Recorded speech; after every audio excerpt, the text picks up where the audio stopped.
주말 마음 편하게 보내지 못하셨을 것 같습니다. 지난주 검은 금요일이었죠. 세제 개편안에 대한 실망감에 투자 심리가 크게 흔들리면서 양 지수 급락했습니다. 관세가 가니 이제 과세가 문제가 되네요. 연고점 행진을 이어가던 코스피 이대로 5,000피 꿈에서 멀어지는 걸까요? 전 거래를 복귀하면서 이번 주 투자 포인트 체크하겠습니다. 하락폭이 굉장히 컸습니다. 코스피 3.9% 급락해서 3,119포인트, 코스닥도 4% 폭락해서 772포인트 기록했습니다. 새 정부 들어서 최대 낙폭이었습니다. 더불어 트럼프 행정부의 관세율 확정과 연준의 금리 유지 등이 지수에 부담이 된 상황에서 주식 투자자의 세금 부담을 강화하는 세제 개편안까지 발표되자 실망 매물이 출회됐습니다. 특히 우리 시장이 다른 국가들보다 그동안 상승폭이 가팔랐기 때문에 이 하락 요인들이 더 크게 반영된 모습이었습니다.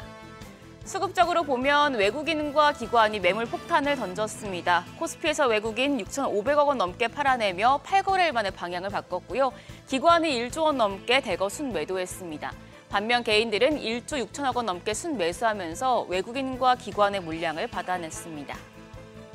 코스닥 시장에서도 외국인 1,100억 원 넘게 팔아냈고 기관 역시 1,410억 원 순매도했습니다. 개인만 홀로 2,400억 원 넘는 사자세를 기록했습니다. 시총 상위 종목들 모두 퍼렇게 멍들었습니다. 코스피 10위권까지 크게 내린 가운데 특히 SK 하이닉스와 한화 에어로스페이스가 6% 가까이 급락하며 약세의 골이 깊었습니다. 코스닥도 상황은 마찬가지였습니다. 여기선 시총 상위 60위까지 봐도 상승 종목이 단 한 개도 없었습니다. 10위권 내에서는 시총 1위 알테오젠이 7% 넘게 급락했고 레인보우 로보틱스와 삼천당 제약도 7% 가까운 낙폭을 보였습니다. 지수는 급락했고 환율은 급등했습니다.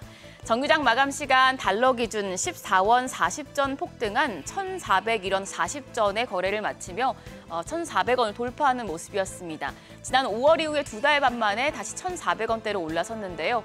연준의 금리 유지로 달러 강세가 이어진 가운데 외국인들의 주식 순매도까지 겹친 영향이었습니다. 하지만 이후 야간 거래에서는 다시 1,380원 후반대까지 떨어졌습니다. 미국의 부진한 고용지표로 9월 연준 금리 인하 기대가 커진 영향입니다. NDF에서 달러원 1개월물은 오늘 새벽 6시 기준으로 1,391원 20전을 기록했는데요. 오늘 외환시장 하락 출발할 가능성이 높겠습니다. 다만 장중에 출렁임이 클 수 있으니 이 부분은 유념하셔야겠습니다. 이번 주 일정 보시죠. 변동성이 커진 상황에서 대내외 경제지표와 실적 발표가 이어지기 때문에 이벤트들 꼼꼼하게 체크하셔야겠는데요. 내일 한국의 CPI와 중국 7월 차이신 서비스업 PMI, 미국의 ISM 서비스업 PMI를 비롯해서 중국의 7월 무역 수지와 영국의 금리 결정 등 경제 지표를 확인하시죠. 그리고 화요일에 세계 최대 반도체 전시회 FMS가 열립니다. 파두 등 국내 기업들이 참가할 예정입니다. 목요일엔 MSCI 분기 리뷰가 예정돼 있습니다.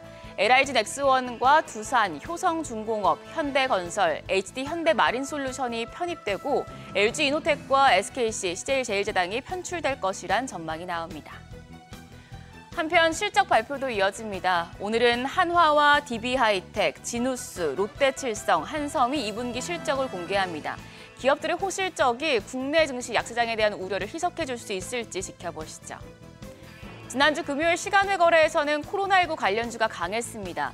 코로나19 입원 환자가 최근 4주 연속 증가하면서 재유행 조짐을 보인 데 따른 것입니다. 관련주들 흐름 체크하시죠. 그럼 프리마켓 통해서 국내 증시 개장 분위기 가늠해 보겠습니다. 우리가 쉬는 사이에 뉴욕 증시도 크게 내렸죠. 예상보다 부진한 고용 지표가 발표된 가운데 새로 설정한 상호 관세율이 적용되면서 관세 불확실성도 시장의 하방 압력으로 작용하는 모습이었습니다. 일단 유가증권 시장 시총 5위권까지 보면 일부 종목들은 반등세 보여주고 있습니다. 삼성전자가 0.73% 오름세로 거래가 69,400원, SK하이닉스는 1% 추가 하락하면서 25만 5,500원에 거래됩니다. 반면 LG에너지솔루션이 1.74% 강세로 37만 9,500원, 삼성바이오로직스도 0.48% 반등세 보여주고 있습니다. 한화 에어로스페이스는 1.8% 약세입니다. 현재 거래가 92만 2,000원 기록하고 있습니다. 코스닥 시총 상위 5위권까지 보시죠.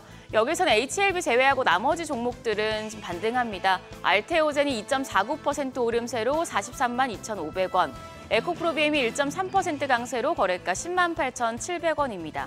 펩트론도 1.79% 강세 기록하고 있습니다. 거래가 28만 5천 원이고요.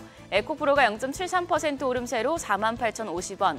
반면 HLB는 2%대 추가 약세적 보여주고 있습니다. 거래가 4만 5,100원으로 집계됩니다. 국내 증시 한 차례 급락을 겪었지만 아직도 여러 가지 악재가 해소되진 않은 상황입니다. 지금 프리마켓에서 시장 상황 그래도 좀 양호한 모습 보여주고 있지만 오늘까지도 안전벨트 단단히 매시고요. 시장 추가적인 충격에 대비하셔야겠습니다. 지금까지 어제장 오늘장이었습니다.